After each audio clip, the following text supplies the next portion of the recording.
There's something happening in Burgundy, which I'm thankful for, but I'm also suspicious of just because it is Burgundy. There's this whole new wave, all these new names coming onto the scene. There's a lot of new players.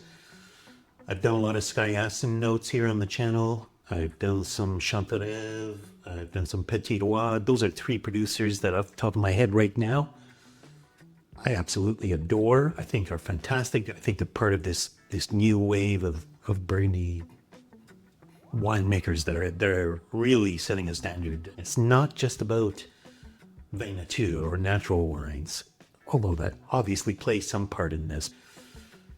Which brings me to today's video. I have three producers that are, to me, up-and-comers that are setting a bit of a standard, that at the very least we should know about and we should be exploring and are probably worth a follow. Should be a good one. Let's get our drinking boots on.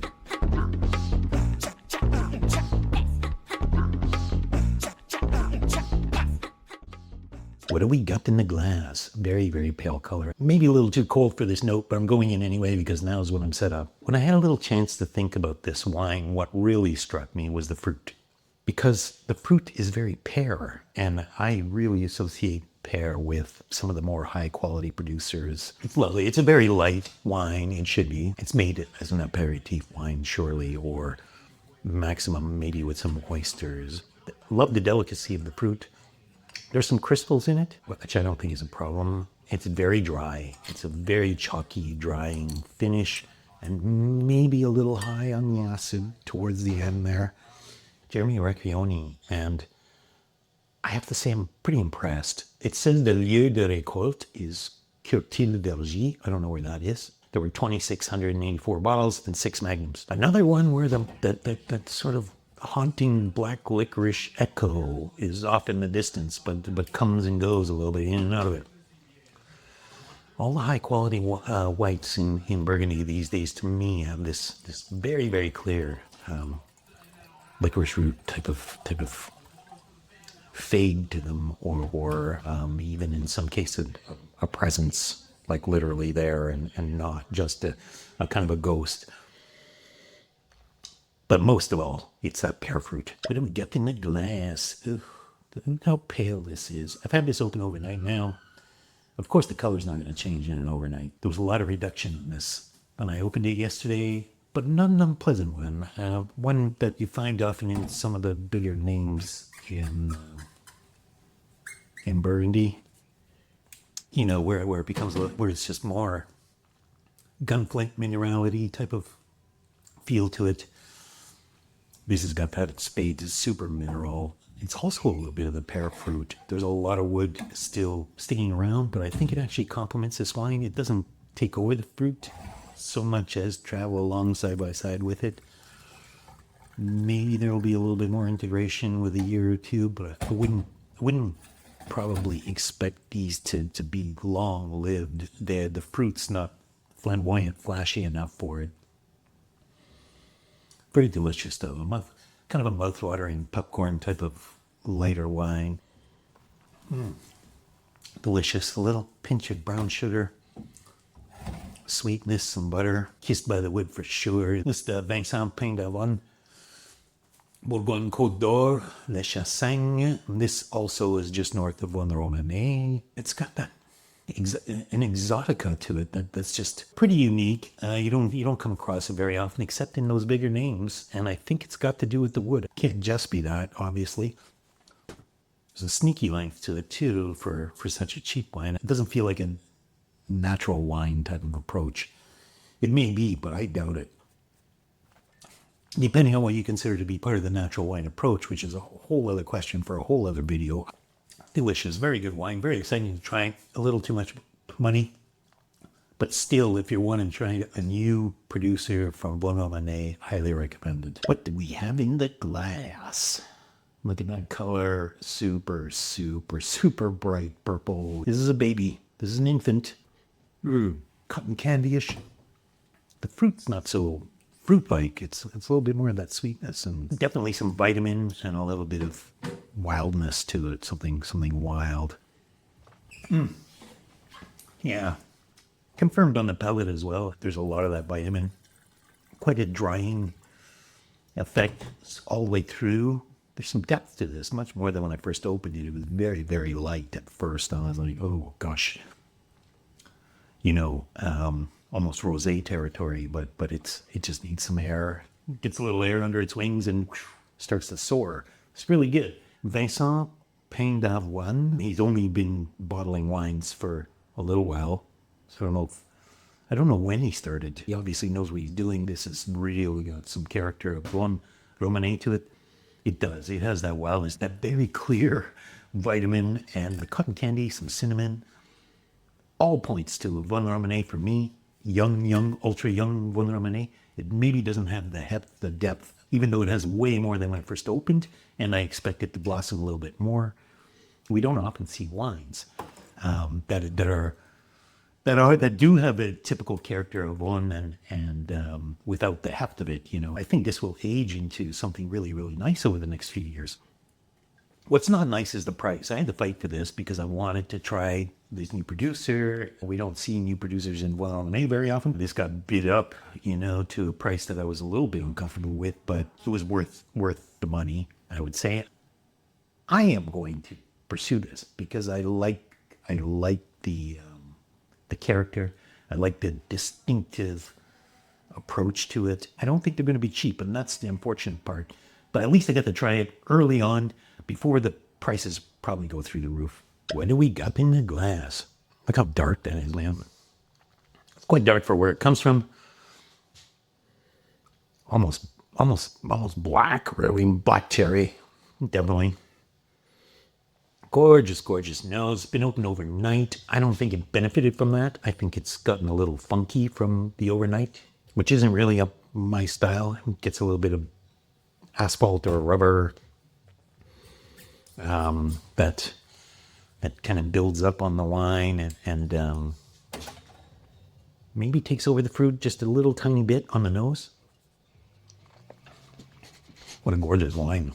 This is really good. I mean, this is a strange wine. It's a much bigger wine than it should be for where it comes from.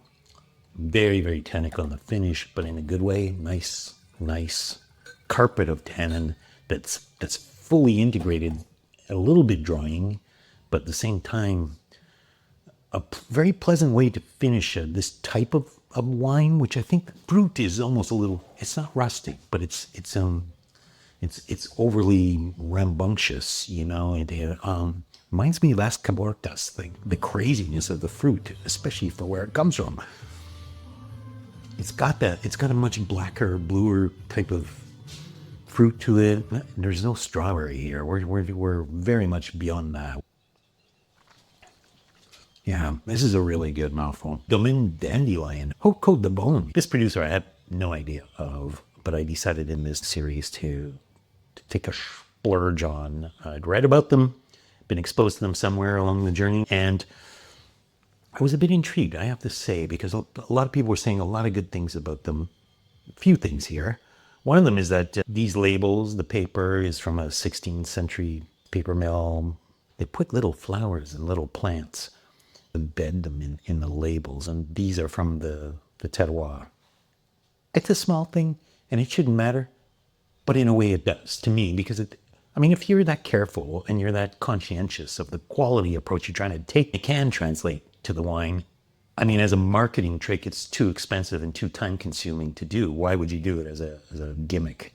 It's not a gimmick. This literally is a work of art in that sense. And the wine supports it. You know what I mean? I think it's good enough wine to I'm excited for this wine. 2020 is not my favorite vintage in Burgundy, and I must say that this wine's got way, way more heft than it should have for a Haute de Beaune, that's for sure. It's not extraction, because extraction would feel artificial in a way, or overdone, or overly dramatic. This has just got this vivaciousness, this sort of liveliness to it that's fantastic. Other things that I really like about it. The waxing, I really appreciate this. It is waxed, but it's a very light coating. That hard type of wax just crumbles as soon as it gets cold. Crumbles, ends up all over the place, and then it warms up really, really quick. And so it ends up getting stuck on your counter, and I'm like, it's a bitch to clean. I'm not a big fan. There's a little bit of stuff on the back here, the things you would expect from a natural wine producer, 13% alcohol, perfect balance, I would say. Especially in 2020, a lot of producers ended up with very high alcohols. As far as Veneto producers go, obviously these people are going to make a name for themselves if they haven't already. I suspect they have. Paindavoine, it's going to be exciting to see what he does. He's going to have the Beaune Romane Village and one of the Prometheus. Starting in 2025, he's got control of those. In the meantime, he's making these. Really impressed me with the white. Don't drink a lot of white Beaune Romane, obviously. That gun flinty thing, gunpowder thing. Not some people would maybe call it a flaw. I don't. Yeah, I think it's fine. And it blows up in general. It doesn't take over the wine. I suspect that it's probably some sort of reduction and not necessarily intended to last the entire life of the wine in bottle. That's what I suspect. But what do I know? The red, very, very good. A little sort of clone of Beaune Romane in the sense of having the flavors, the muskiness and some of the vitamin of young Beaune Romane. I think both of them were way overpriced. I think that's what happens when you have a new name coming into Beaune Romane. What are you going to do? That's Burgundy today.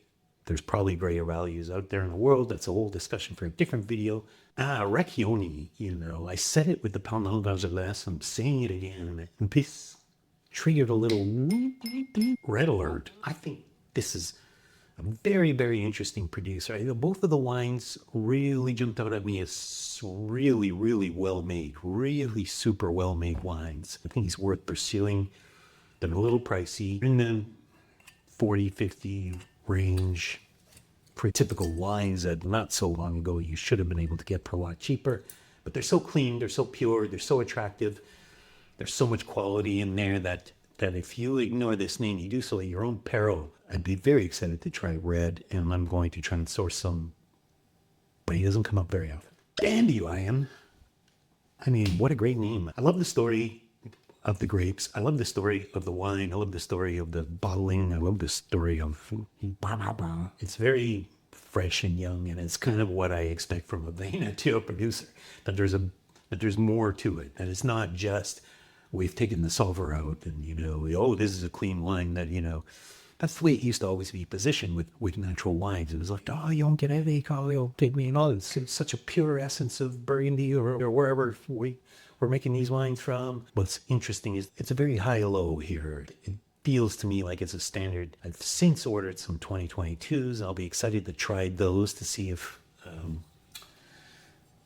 the quality approach to the craftsmanship is that standard, is at that level. Because if it is, then I would argue that this is definitely one of the more exciting Veneto producers in Burgundy and outside of Burgundy. Price-wise, they were asking a lot. These were about 60 euros each. Not cheap. I think Dandelion for me really sort of, you know what I mean?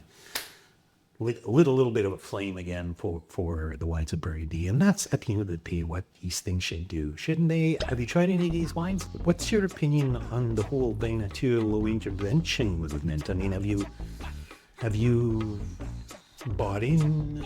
Are you a little bit more willing to gamble on those wines? That's what the comment section's for. I read them all. I will reply to them.